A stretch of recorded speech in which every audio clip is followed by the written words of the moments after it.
Hi and welcome. Thanks for checking out my video. This is a deeper understanding that was given to me that follows up on my first video entitled Circumcision, Sign of Which Covenant. I'll leave the link here. And that video basically shows that circumcision was for the marriage covenant. The additional insight that has recently come, it was there all along, but until it's pointed out in your mind and you see it, you don't realize the evidence there of the lying pen of the scribes again.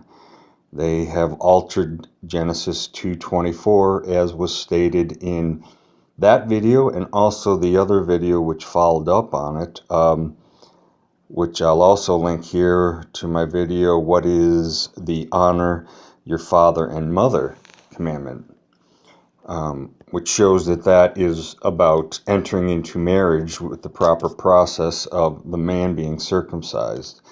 So you can check that out. Now this goes even further into Genesis 2:24, which I'll read first. Therefore, a man shall leave his father and mother, and cleave unto his wife, and they shall be one flesh. Now, this is what the scribes have there for us to read, but it's altered, and we can see this when we start pointing out, why is this only that a man leaves his mother and father? What about the woman? Does the woman not have to leave her mother and father? And even in the second part of the verse, it says the man shall cleave unto his wife. Well, what about the woman? Does the woman not have to cleave unto her husband? And they shall be one flesh. So why is the woman left out? This should give us pause that there's something going on here not adding up. Someone has altered what was originally this verse spoke of. So in attempting to answer what was originally there, I'll bring in from the previous videos the understanding we had, and how it could be more properly read is, therefore a man shall leave his father and mother and circumcise unto his wife, and they shall be one flesh. That is, this is referring to what is done in the marriage covenant. And in those other two videos mentioned, let me make it even clearer than stated in there. Now this verse can be read, therefore shall a man honor becoming a father and his wife a mother, and shall circumcise for his wife, and they shall be one flesh. Greater understanding is here, but you're still left with the question, why is it talking about what the man must do? Again, it is because this is circumcision and only the man has to do it, physically having the cut taken off, whereas the woman, it happens naturally in the sex act when she comes as a virgin to the wedding night with the consummation.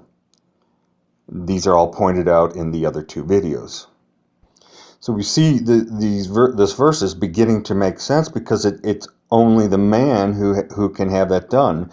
Used in the analogy as if we had something stated about a woman not drinking alcohol during a certain period of time, and you didn't know why. The question maybe why is the man not prohibited from drinking for a certain period of time?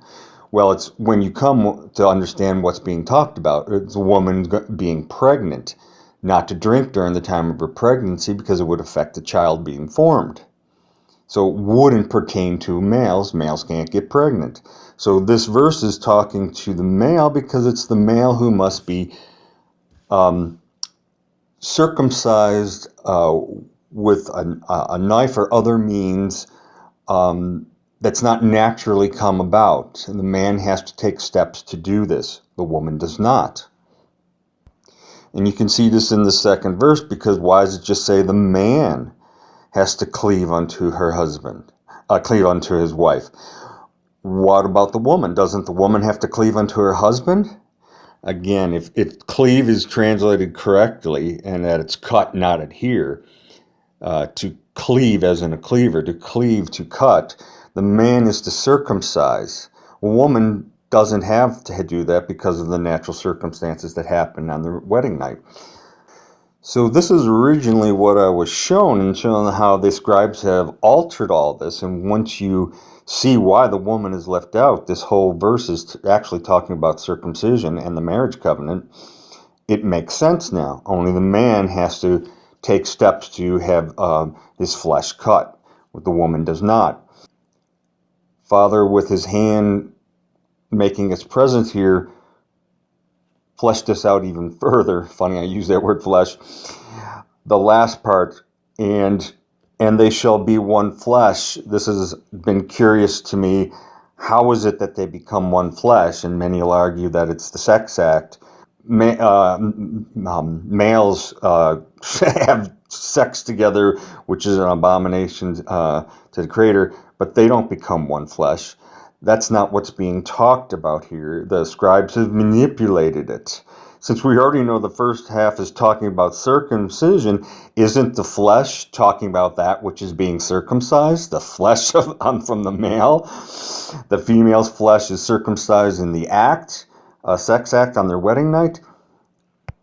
So when we bring that in, we can now make sense of this whole passage. Therefore shall a man honor becoming a father, and his wife a mother, and shall circumcise for his wife, and they shall equally honor the way in their flesh. In other words, they both equally must have that done in their flesh to show the signs of the covenant, their covenant of marriage. A man who has fouled the way is to be circumcised. They equally must do this. It's not to be unequal. The male doesn't do it, and the female, it naturally happens. This is what's being talked about here. I find this amazing what the Father has revealed. Hope it comes across and you can understand it. As always, you can leave questions in the comments if you're not sure about any of this. Blessings to all, and look forward to my next video, hopefully, which will be in a few weeks.